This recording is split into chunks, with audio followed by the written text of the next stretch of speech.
drop it.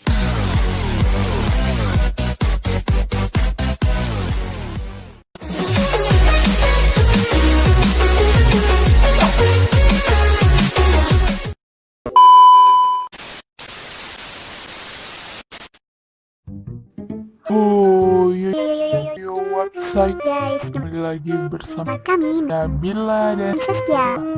Oke, Kami hari ini akan menjelaskan tentang perkembangan filologi di kawasan kawasan Timur Tengah. Oke, Saksikan.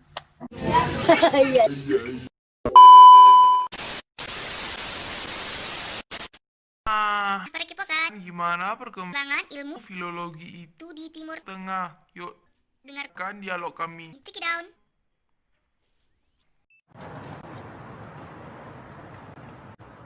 I am the one, the way your son don't need a gun to get me. Oh iya, hari ini kita akan bahas tentang perkembangan ilmu filologi di Timur Tengah kan. Tapi aku masih kurang paham bagaimana sejarah perkembangan ilmu filologi itu di Timur Tengah. Kamu bisa jelasin bagaimana perkembangan ilmu filologi itu di Timur Tengah? Ayo coba jelasin. Baik Saskia, jadi perkembangan filologi di kawasan Timur Tengah itu berawal dari abad keempat. Jadi pada masa itu kawasan Timur Tengah telah memiliki berbagai perguruan tinggi serta tempat atau pusat ilmu pengetahuan. Sebut saja seperti Gaza. Gaza merupakan pusat ilmu oratori, Beirut merupakan pusat ilmu hukum, sedangkan Edessa dan Antioch merupakan pusat kebudayaan dari Yunani pada umumnya. Kemudian pada abad kelima, di wilayah Edessa terjadi perpecahan gerejani. Hal ini membuat para filolog atau ahli filologi pindah ke Persia. Di sana oleh Kaisar Anushirwan, para filolog ini mendapatkan sambutan yang baik. Bahkan mereka diberikan gelar di Akademi Jundi Shapur, yaitu salah satu lembaga atau pusat ilmu filsafat dan kedokteran. Pada masa itu juga telah banyak diterjemahkannya naskah-naskah Yunani ke dalam bahasa Arab maupun dalam bahasa Syria.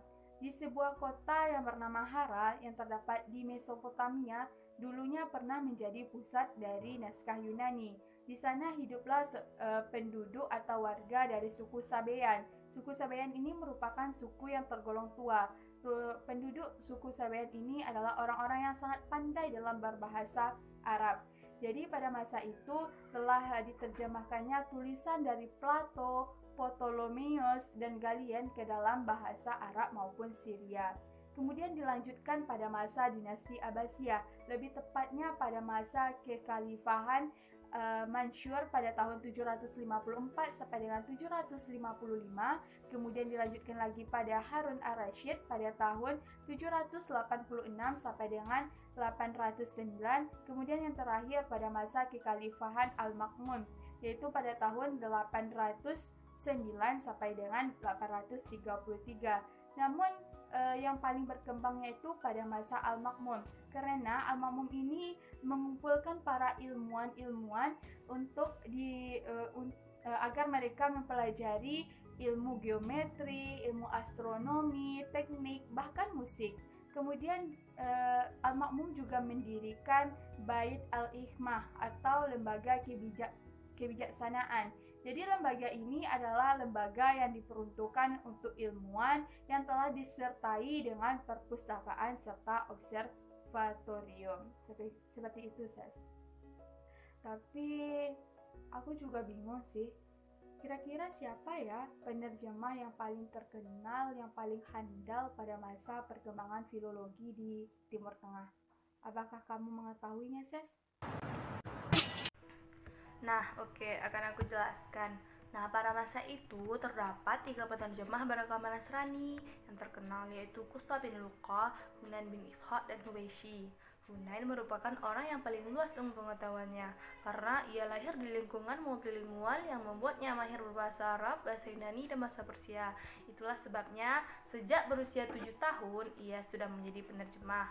Ia mendirikan lembaga penerjemahan di Baghdad. Akan tetapi, penerjemahan yang dilakukan di sana terkesan kabur karena ketidakjelasan sumber tulisan dan hasil terjemahan antara naskah Yunani dan hasil terjemahnya yang dalam bahasa Syria ini. Nah, saat itu naskah Yunani masih banyak tersimpan di daerahnya dan Hunain adalah orang yang sangat aktif menelusuri naskah-naskah Yunani sampai ke Mesir, Syria, Palestina, serta Mesopotamia. Hunain ini membuat katalog yang memuat daftar naskah Yunani yang telah diterjemahkan ke bahasa Syria dan Arab, yang dilengkapi dengan nama penerjemah dan orang yang menginginkan terjemahan tersebut. Selain itu, ia juga menyusun daftar naskah Yunani yang belum diterjemahkan disertai dengan lokasi penyimpanannya. Nah, Hunain ini merupakan seorang penerjemah dengan kritik yang tajam. Hunain melakukan kritik teks dengan menggunakan sebanyak mungkin naskah yang dapat dijangkau sehingga ia mampu menghasilkan silsilah penyalinan naskah tersebut. Ahli filologi di kawasan Timur Tengah pada masa itu tidak hanya membahas naskah-naskah Yunani, tetapi juga membahas naskah yang berasal dari penulis-penulis di daerah tersebut. Aku juga pernah baca artikel. Nah, katanya bangsa Timur Tengah ini dokumen-dokumen di Timur Tengah itu bernilai sangat tinggi. Nah, apakah itu benar? Begini saudari Saskia, memang benar adanya bahwa dokumen-dokumen Timur Tengah dahulunya memiliki nilai yang tinggi. Hal ini dikarenakan di dalam dokumen tersebut terdapat tulisan-tulisan yang bernilai agung, karya tulis dari bangsa Arab maupun Persia sebelum datangnya Islam. Selain itu, orang-orang Arab juga memiliki tradisi atau kebiasaan seperti mengantungkan puisi dan prosa yang mereka kenal dengan istilah mu'allaqat atau qasidah di dinding-dinding Ka'bah. Kemudian pada hari tertentu atau hari pasar, mereka senantiasa membaca dan menikmati karya-karya sastra tersebut. Namun setelah masuknya Islam, kegiatan yang demikian masih terus meluas sampai ke luar negara Arab. Contohnya saja seperti karya mistik yang berkembang pada negara Persia pada abad 10 sampai dengan abad 13. Contohnya saja karya mistik yang paling terkenal yaitu Al-Mantiq At-Tair, yaitu karya dari Farid Al-Din Al-Tar. Begitu saya, semoga kamu paham ya. Tapi aku juga masih bingung sih, apa yang menyebabkan meluasnya kekuasaan dinasti Umayyah sampai ke Spanyol? Apakah kamu tahu, Ses, jawabannya?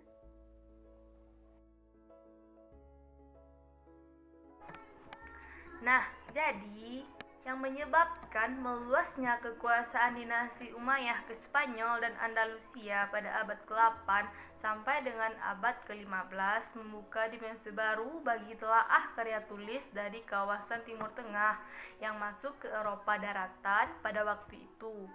Ilmu pengetahuan Yunani yang telah diserap oleh bangsa Arab kembali masuk ke Eropa dengan baju Islam.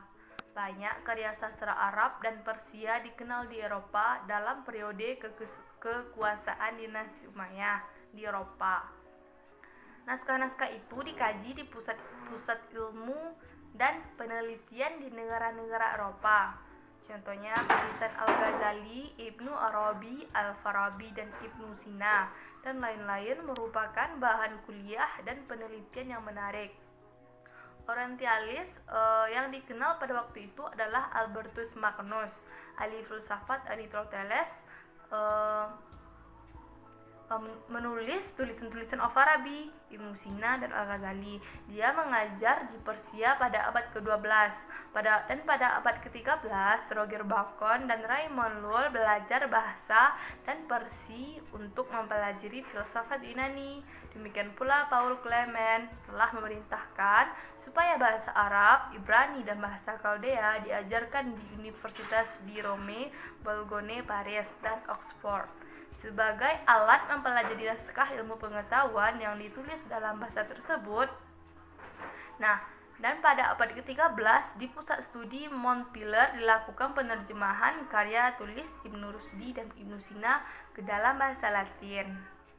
Nah, pada abad ke-17 telaah teks klasik Arab dan Persia di Eropa telah dipandang mantap, terutama di Cambridge dan Oxford.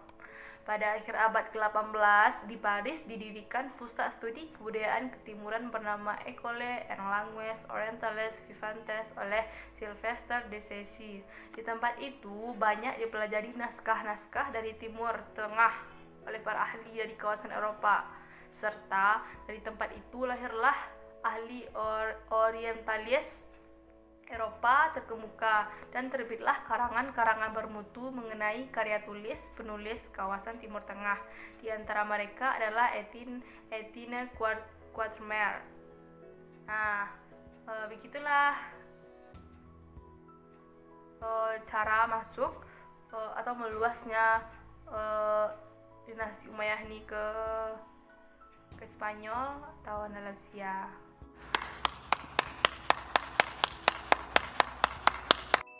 Oh my god! Wow! Semoga dapat Manfaat, selalu jaga kesehatan di tengah pandemi. ini. Kalau ada salah Salah kata saya dan rekan saya mohon maaf, ambil baiknya buang buruknya dan dan terima terima kasih. Wassalamualaikum Warahmatullahi warahmatullahi wabarakatuh.